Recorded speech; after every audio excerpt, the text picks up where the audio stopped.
रे बदन चित काबर रे माई राहे बाटे चलेला दुलुकिए रे माई राहे बाटे चलेला दुलुकिए रे माई राहे बाटे चलेला। अरे दुल्हन के अमाया रे दुल्हन के चाची बड़ी जोगिनिया रे माई अपना दामाद के बोलले बड़ी रे माई अपना दामाद के बोलले बड़ी रे माई लोढ़ावा घुमाई भर मोले बड़ी रे माई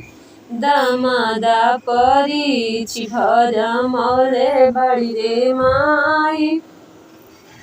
अरे दुल्हन के भाभी अरे दुल्हन के भाभी बड़ी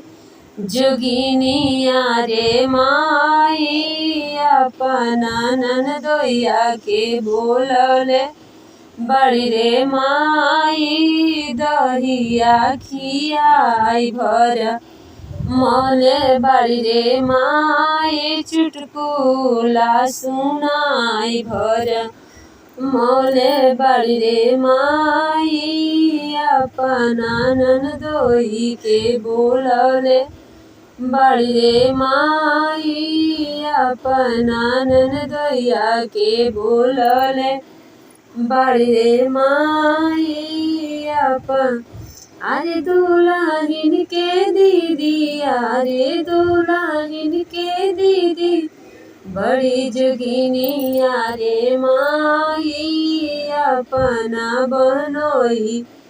के भोरले बड़ी रे माई अपना नन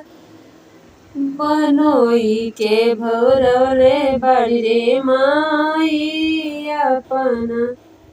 ननदोई के।